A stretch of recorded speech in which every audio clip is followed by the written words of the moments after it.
Voodoo? Apa sebenarnya itu? Keluarga lain tidak tahu banyak tentang pengobatan tradisional dan hal-hal seperti voodoo, jadi mereka bingung. Hanya keluarga Smith yang memiliki senyum aneh di wajah mereka. Jadi itu teknik voodoo, hehe. Benar, keluarga Smith tidak berspesialisasi dalam pengobatan tradisional dan seharusnya juga tidak memiliki banyak pemahaman.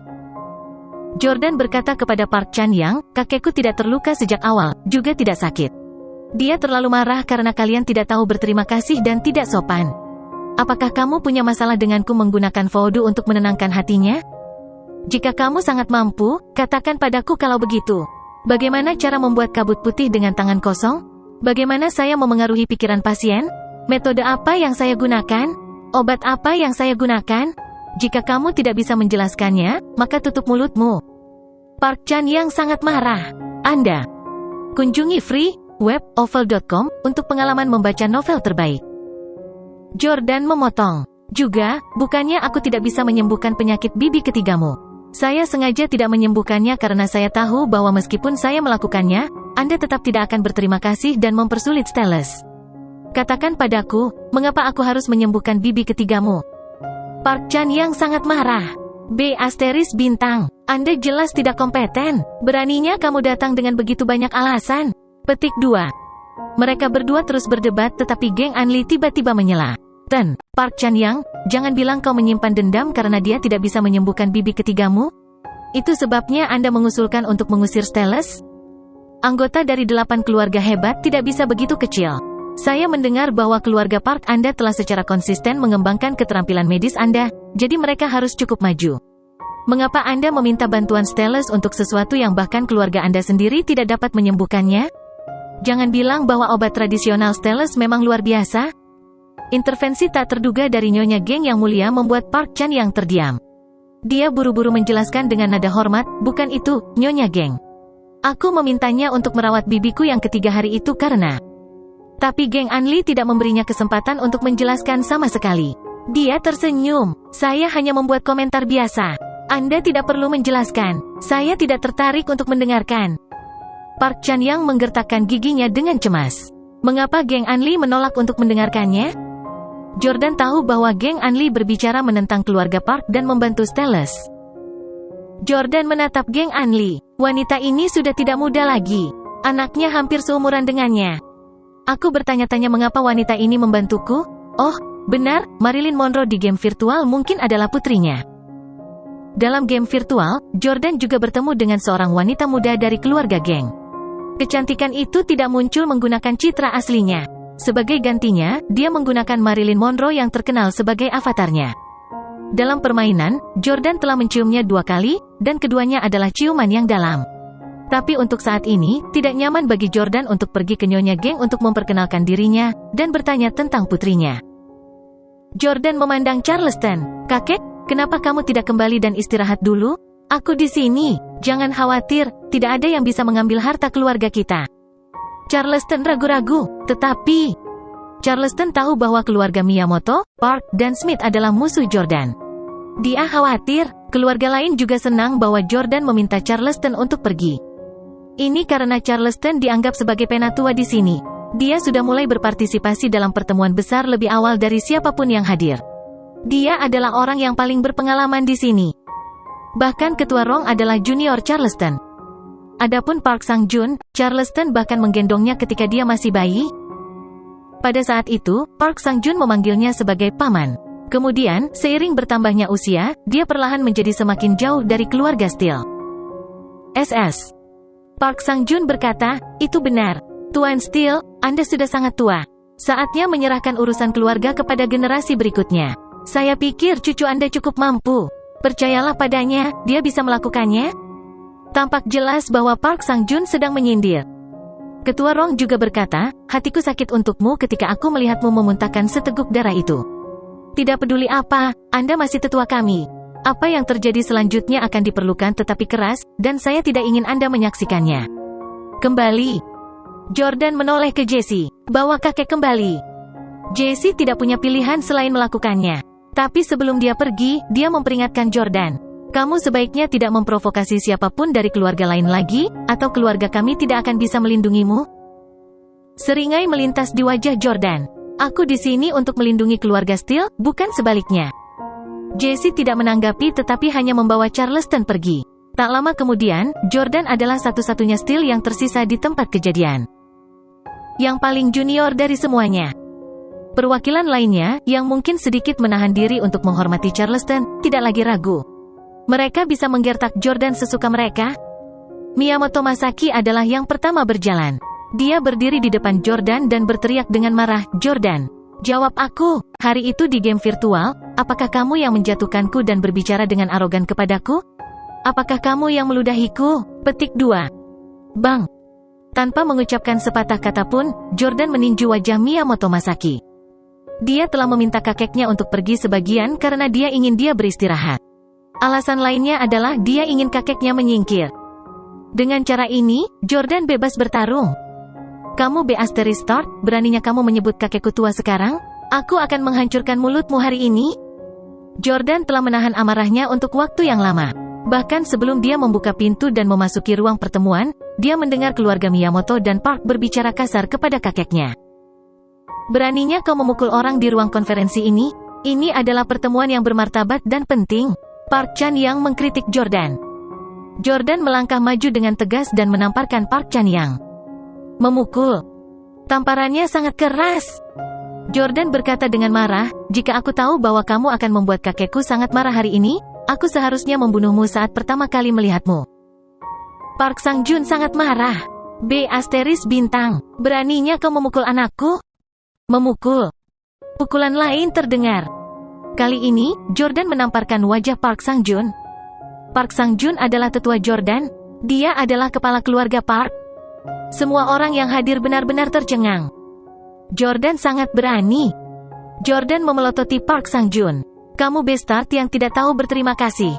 Kakekku biasa menggendongmu saat kau masih bayi.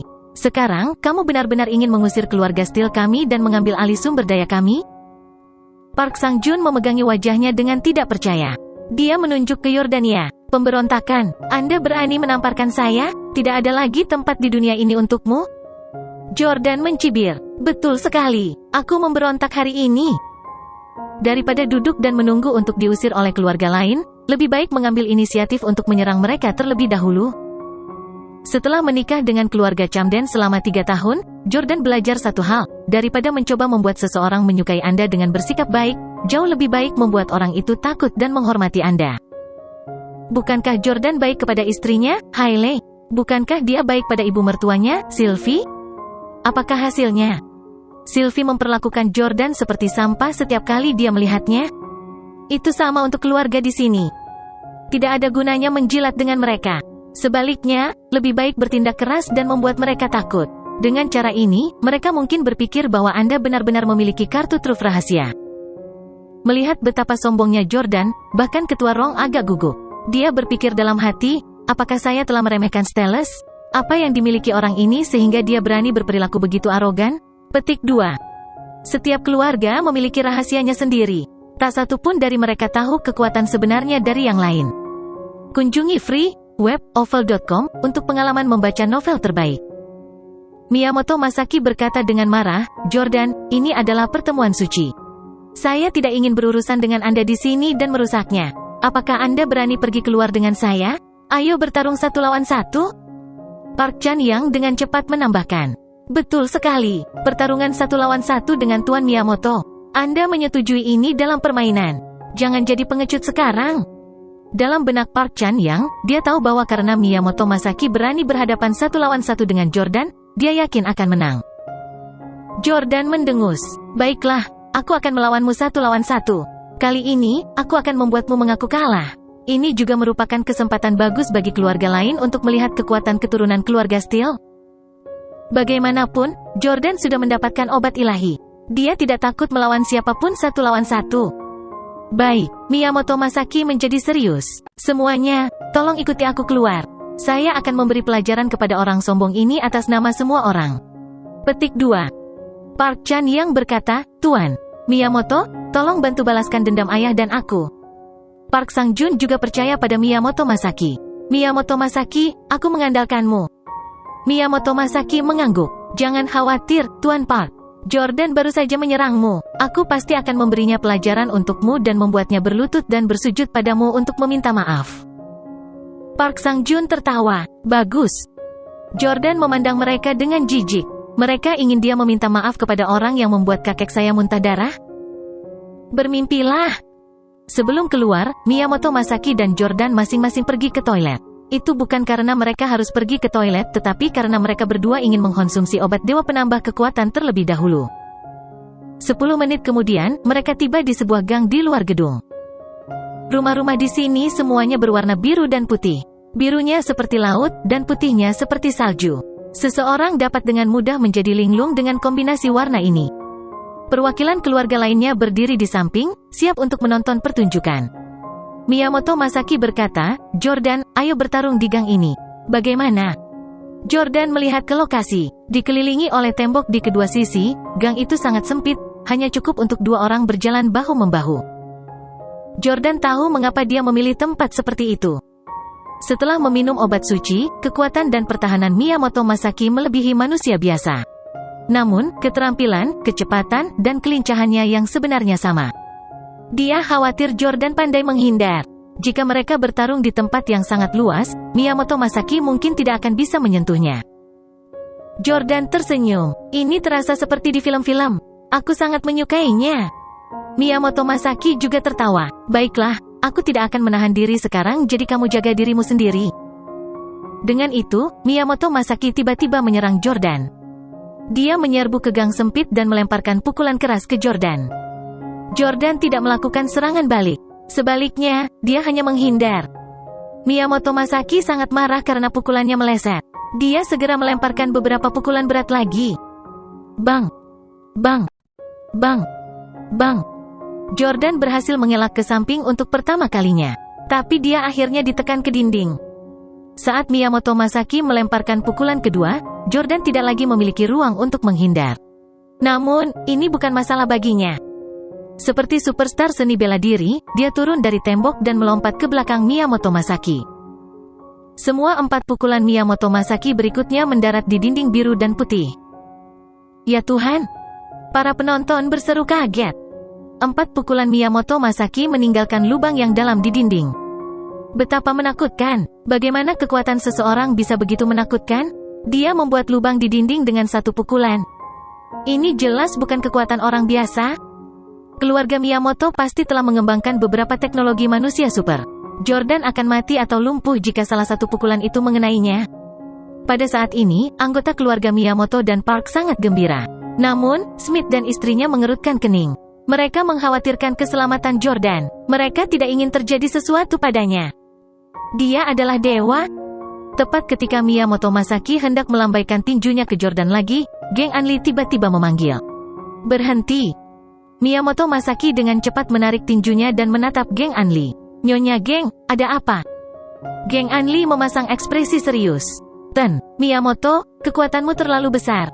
Itu bukan sesuatu yang harus dimiliki orang biasa. Persaingan seperti itu tidak adil. Namun, Ketua Rong berkata, saya rasa tidak. Anli, lihat Jordan. Dia sama sekali tidak terkejut dengan kekuatan Miyamoto Masaki, dan tidak ada ketakutan di wajahnya. Mungkin dia sudah mengharapkan ini? Geng Anli melirik Jordan. Dia memang berdiri di sana tanpa rasa takut di wajahnya, masih terlihat sangat halus dan gagah dalam setelan putihnya. Miyamoto Masaki berkata, jangan khawatir, Nyonya Geng. Aku tidak akan membunuhnya. Saya hanya ingin memberinya pelajaran dan membuatnya meminta maaf kepada saya dan keluarga Park. Tapi Miyamoto Masaki kesal dalam hati, apakah wanita tua itu jatuh cinta pada Jordan Bastard itu? Kenapa dia selalu berbicara untuknya? Miyamoto Masaki sangat jijik. Seseorang telah mengganggu pertandingan mereka. Jordan tetap diam setelah jaminan Miyamoto Masaki. Geng Anli tidak punya pilihan selain menahan diri dari komentar lebih lanjut. Namun, pada saat ini, wanita lain berdiri dan berjalan di antara Miyamoto Masaki dan Jordan. Itu Park A-nya. Park A-nya pergi ke Miyamoto Masaki terlebih dahulu dan membungkuk dengan sopan. Miyamoto Masaki bertanya dengan sopan, MS. Park, apa yang kamu lakukan? Park A-nya mengabaikannya dan berjalan menuju Jordan. Pada saat ini, matahari bersinar terang, dan angin sepoi-sepoi sedikit dingin. Daun-daun yang jatuh memenuhi tanah. Di dunia dongeng biru dan putih ini, Jordan dan Park Anya berdiri bersama dalam setelan putih elegan mereka, sangat mirip dengan pangeran dan putri di dunia dongeng. Bahkan geng Anli tidak bisa menahan godaan. Keduanya terlihat sangat serasi. Apa yang kamu lakukan di sini? Jordan menatap Nyonya dengan dingin. Dia sudah melihat Park Anya dan tahu bahwa dia sama dengannya. Ini adalah pertama kalinya mereka menghadiri pertemuan besar itu. Namun, dia tidak peduli dengan apa yang mungkin dia pikirkan dan menamparkan ayahnya. Ketika Park Anya melihat kekuatan abnormal Miyamoto Masaki, dia sangat khawatir Jordan akan mati di tangannya. Park Anya berkata, "Jordan, kamu sangat berani. Anda adalah pria paling berani yang pernah saya lihat dalam hidup saya. Tapi terkadang, menjadi terlalu takut bukanlah hal yang baik. Minta maaf kepada Tuan Miyamoto. Aku tidak ingin melihatmu mati di tangannya atau menjadi cacat selamanya." Park Anya tahu bahwa Jordan menyukainya sejak 4 tahun lalu. Park Anya juga menyukainya, tetapi dia tidak pernah memperlakukannya sebagai pasangan potensial. Namun demikian, dia benar-benar tidak tahan melihatnya menjadi cacat. Park Sang-jun sangat marah. "Anya, apa yang kamu lakukan? Kembali, Anda tidak diizinkan berbicara dengan binatang itu." Petik 2. Park Sang-jun dan Park Chan-yang tidak pernah berharap Park Anya mengambil inisiatif untuk berbicara dengan Jordan. Apalagi keduanya terlihat saling mengenal. Geng Anli menggoda Park Sang-jun. "Lihat betapa gugupnya putrimu. Mungkin dia dan Jordan adalah pasangan. Keduanya terlihat sangat serasi. Keluarga Steles dan Taman bisa menjadi mertua." Park Sang-jun membalas, "Nyonya Geng, Anda pasti bercanda. Bagaimana kita bisa menjadi mertua dengan keluarga Steel? Mereka tidak layak." Park Sang-jun menyesal membawa Park Anya. Dia merasa bahwa dia mempermalukan keluarga Park. Tetapi ketika Park Anya melihat bahwa Jordan dalam masalah, dia tidak punya pilihan selain melangkah. Bagaimanapun, dia telah menyelamatkan hidupnya sebelumnya. Jordan sangat tersentuh karena Park Anya berani melangkah dan mengucapkan kata-kata itu padanya. Namun, dia berkata, "Nyonya, jika saya berlutut dan memohon belas kasihan Miyamoto Masaki dan ayahmu hari ini, apakah saya masih menjadi pria ideal Anda?" Jordan tahu bahwa Park Anya memiliki harapan yang tinggi untuk separuh lainnya. Jika Jordan berlutut dan memohon belas kasihan hari ini, citranya di hatinya pasti akan hancur. Dia tidak akan pernah memilih pria serendah itu. Park Anya menghindari tatapannya dan tidak menanggapi secara langsung. "Kamu tidak harus menjadi pria idealku.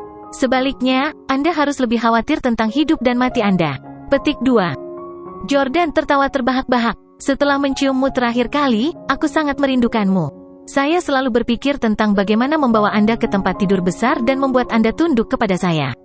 Bagaimana saya bisa merusak citra saya di mata Anda?" Sebenarnya, Jordan tidak terlalu ingin mengejar Park Anya sekarang. Dia hanya mengucapkan kata-kata itu untuk membuat marah keluarga Park. B***. Park Sang-jun sangat marah hingga tangannya gemetar. Pemuda ini telah menamparnya dan sekarang mengklaim bahwa dia ingin tidur dengan putrinya. "Anya, segera kembali ke sini. Apakah kamu tidak cukup mempermalukan dirimu sendiri?" Petik 2. Park Anya memandang Jordan dengan sedih. "Karena kamu bersikeras menjadi begitu keras kepala, aku tidak akan mengasihanimu setelah kamu lumpuh." Dengan itu, Park Anya berbalik dan berjalan keluar dari gang. Namun, setelah dia kembali ke sisi keluarganya, ayahnya menamparnya. Memukul. Park Sang-jun menamparkan wajah mulus Park Anya. "Kamu hanya tahu bagaimana mempermalukan keluarga? Kenapa kamu mendekatinya?" Petik 2. Park Sang-jun selalu menyukai anak laki-laki daripada perempuan. Park Anya sudah sangat tua tetapi ini adalah pertama kalinya dia mengizinkannya datang ke pertemuan besar. Park Anya dipermalukan di depan keluarga rahasia lainnya. Dia adalah wanita yang sangat bangga. Sepanjang hidupnya, Jordan belum pernah bertemu wanita sebangga Park Anya. Bagaimana dia bisa mentolerir ditampar di depan keluarga besar lainnya? Air mata langsung mengalir di wajahnya, dipenuhi dengan keluhan. Melihat ini, Jordan tidak tahan. Dia mengeluarkan kartu dari sakunya dan mengirimkannya berputar-putar di udara. Astaga! Kartu itu mengiris wajah lama Park Sang-jun, meninggalkan jejak darah. Park Sang-jun menutupi wajahnya dengan kesakitan. Jordan memperingatkannya, "Siapa yang mengizinkanmu memukul wanitaku?" "Anda." Park Sang-jun hampir meledak. Dia sedang memberi pelajaran kepada putrinya, tetapi Jordan berani campur tangan? Pada saat ini, Miyamoto Masaki sedikit tidak sabar. "Jordan, berhentilah melamun. The Steles akan segera selesai. Beraninya kau berpikir untuk menikahi putri keluarga Park? Apakah Anda layak? Ambil ini. Miyamoto Masaki menyerang Jordan lagi. Namun, Jordan sangat lincah bahkan di gang sempit. Dia menggunakan dinding untuk menghindar. Pihak lain tidak bisa memukulnya sama sekali. Setelah beberapa percakapan, semua orang tahu bahwa Jordan gesit seperti monyet, sementara Miyamoto Masaki kikuk seperti babi. Miyamoto Masaki sangat marah. Yordania, Anda pengecut kasar. Berhenti melompat kemana-mana. Berdiri di sana seperti pria sejati dan bertukar pukulan. Jordan bertanya, bertukar pukulan? Miyamoto Masaki berkata, itu benar. Tinju melawan tinju. Mari kita lihat siapa yang lebih kuat. Apakah kamu berani? Jordan tersenyum. Tentu. Miyamoto Masaki mengepalkan tinjunya dan menyerang Jordan lagi. Kali ini, Jordan tidak mengelak. Sebaliknya, dia mengulurkan tangan kanannya. Bang! Tinju mereka bertabrakan langsung. Ah! Park Anya menangis pelan dan menutupi matanya. Dia tidak ingin melihat Jordan dikalahkan dan tinjunya dihancurkan. Semua orang saat ini percaya bahwa Jordan akan kalah. Bagaimanapun, Miyamoto Masaki terlalu kuat. Namun, sesuatu yang tidak terduga terjadi. Jordan berdiri di sana tanpa cedera, sementara Miyamoto Masaki berteriak kesakitan dan dipaksa mundur. Apa? Bagaimana ini bisa terjadi? Miyamoto Chujiro, Park Sang-jun dan yang lainnya tidak bisa mempercayai mata mereka. Kekuatan Jordan benar-benar melampaui Miyamoto Masaki? Bang! Jordan segera mengulurkan kaki kanannya dan menendang Miyamoto Masaki, yang dikirim terbang. Menabrak. Miyamoto Masaki berbaring di tanah dalam keadaan menyesal. Itu tidak mungkin. Miyamoto Chujiro berteriak. Dia tahu bahwa putranya telah meminum obat ilahi keluarga. Kekuatan dan pertahanannya harus luar biasa. Tidak mungkin baginya untuk dikalahkan dengan mudah. Apa yang tidak mereka ketahui adalah bahwa Jordan juga telah meminum obat ilahi. Kekuatan lahir alami Miyamoto Masaki jauh lebih rendah daripada Jordan. Mereka berdua telah meminum obat yang sama, yang hanya merupakan penguat kekuatan alami mereka. Akibatnya, peningkatan kekuatan dan pertahanan Jordan jauh lebih besar daripada Miyamoto Masaki. Ya Tuhan! Park Anya menutup mulutnya, terkejut. Menolak untuk mundur, Miyamoto Masaki berteriak dengan marah, idiot. Aku tidak percaya manusia fana sepertimu bisa mengalahkanku. Bangun dari tanah, dia bertukar pukulan dengan Jordan lagi. Bang! Memukul. Miyamoto Masaki bukan tandingan peningkatan kekuatan Jordan. Jordan menerobos pertahanan lawannya. Setelah beberapa pukulan, Miyamoto Masaki sudah berdarah. Berhenti! Miyamoto Chujiro berteriak. Beberapa orang tiba-tiba melompat turun dari atap gedung, mengarahkan senjata mereka ke Jordan. Jika tidak ada yang menghentikannya, Jordan mungkin akan mengalahkan Miyamoto Masaki sampai mati.